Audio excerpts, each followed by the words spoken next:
Zelensky, Rusia bombardir Kherson 258 kali dalam sepekan terakhir. На Херсонщині буде забезпечена стабілізація та відновлення правопорядку у 226 населених пунктах. Це більше 100 тисяч місцевих мешканців станом на цей час. Ми повертаємо зв'язок, інтернет, телебачення. Ми робимо все, щоб якнайшвидше відновити нормальні технічні можливості постачання електрики і води. Повернемо транспортне сполучення і пошту. Повернемо. Вони України продовжують ведення активних дій і на Херсонщині, і на Миколаївщині. Хочу наголосити, що за кожним так званим жестом доброї волі противника стоять колосальні зусилля наших воїнів. Так само, як ворог виходив з Києва, Харківщини, залишав острів Зміїний, ймовірний вихід з Херсону – це результат наших активних дій. Безпосередньо на Херсонському напрямку Сили оборони України зруйнували логістичні шляхи та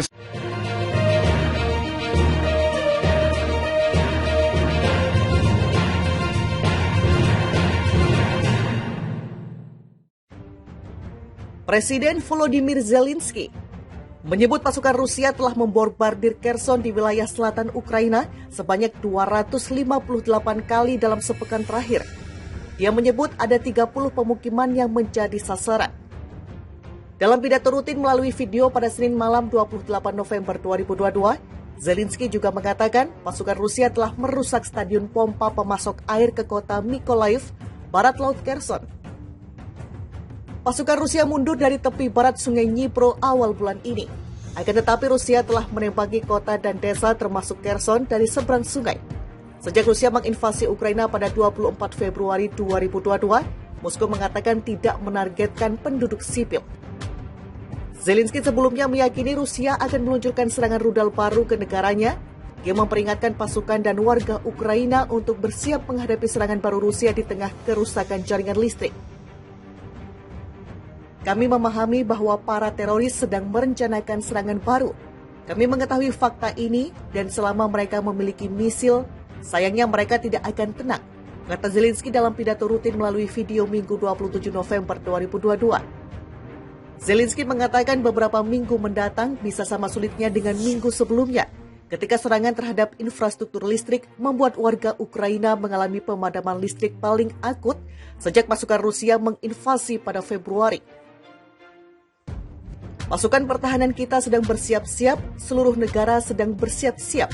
Kami telah mengerjakan semua skenario termasuk dengan mitra kami, ujar Zelensky. Salju telah turun di Kiev dan suhu berkisar di sekitar titik beku pada Minggu 27 November 2022. Diperkirakan kabut menyelimuti beberapa wilayah Ukraina semalaman. Otoritas kota mengatakan para pekerja hampir menyelesaikan pemulihan listrik, air, dan gas. Tetapi tingkat konsumsi yang tinggi membuat beberapa pemadaman listrik telah diperlakukan. Jutaan orang dan di sekitar Kiev menghadapi gangguan yang disebabkan oleh gelombang serangan udara Rusia. Keadaan di Ukraina pada Minggu 27 November 2022 relatif tenang tanpa serangan dahsyat di Kiev atau kota-kota besar lainnya.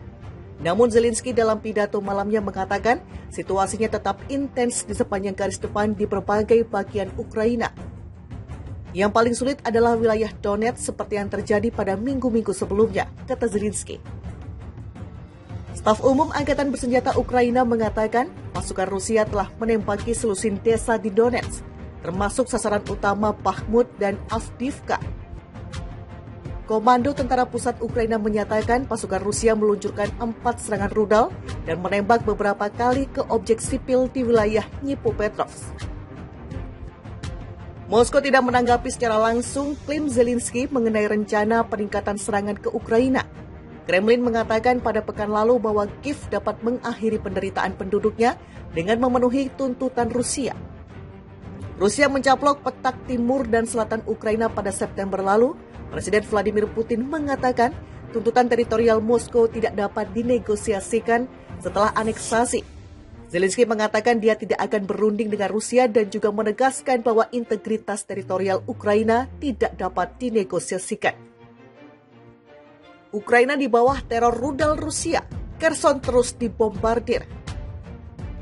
Ukraina melaporkan Rusia telah melancarkan 10 serangan MLRS ke posisi pasukan dan objek sipil. Selain itu, mereka juga menyebut masih ada ancaman serangan rudal Rusia terhadap fasilitas infrastruktur penting di wilayah Ukraina. Pada hari kemarin, Ukraina mengungkapkan bahwa pasukan Rusia telah membuat kelompok penerbangan dan kapal pengangkut rudal jelajah dalam keadaan siap.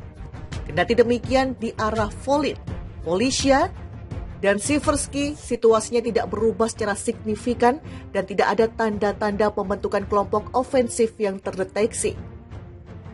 Rusia telah menembakkan mortir dan artileri roket ke wilayah permukiman Kozachalopan, Strilecha, Ohridseve, Budarka, dan Chunivka di wilayah Kharkiv.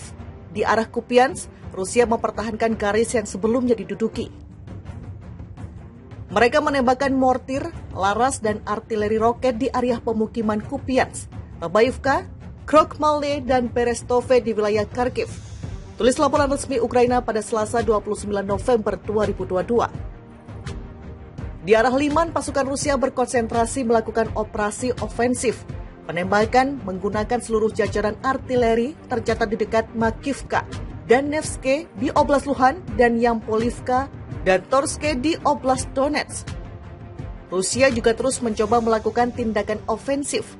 Pasukan Rusia, menurut laporan Kiev, menembakkan tank, mortir, laras, dan artileri jet di area pemukiman Spirny, Yakolivka, Bakhmutske, Bahmut, Avdiivka, Vodiane, Pervomaiske, Krasnohorivka, Maryinka, dan Novomikhailivka di wilayah Donetsk. Sementara itu, ke arah Novopavlivka, musuh menembakkan artileri ke posisi pasukan pertahanan dan area permukiman Vuhledar dan Neskuchne di wilayah Donetsk. Di arah Zaporizhia, Rusia bersifat defensif. Di area pemukiman Fremivka, Novosilka, Novopil, Chervone, Zalinyshne, Dorosnyanka, dan Kamianske dari wilayah Zaporizhia dilalap api. Di arah Kryvyi dan Kherson, musuh mempertahankan posisi di wilayah yang diduduki sementara. Ukraina juga mengungkapkan bahwa penembakan artileri terhadap permukiman di tepi kanan Sungai Dnipro, termasuk kota Kherson, tidak berhenti. Menurut informasi yang ada, lanjut laporan itu, mulai hari ini pasukan Rusia telah melarang masuk ke wilayah PLTN Zaporizhia bagi pekerja pabrik yang menolak menandatangani kontrak dengan Rosatom. Pihak Kiev juga mengungkapkan bahwa jumlah pasukan Rusia yang mati di Ukraina terus bertambah. Pada pekan lalu misalnya, salah satu unit pasukan pendudukan Rusia di wilayah Luhansk kehilangan hingga 70% personilnya. Di daerah pemukiman Babinye, Kherson Oblast, kerusuhan pos komando musuh dikonfirmasi hingga 5 buah peralatan militer dihancurkan. Informasi tentang prajurit yang tewas dan terluka sedang diklarifikasi.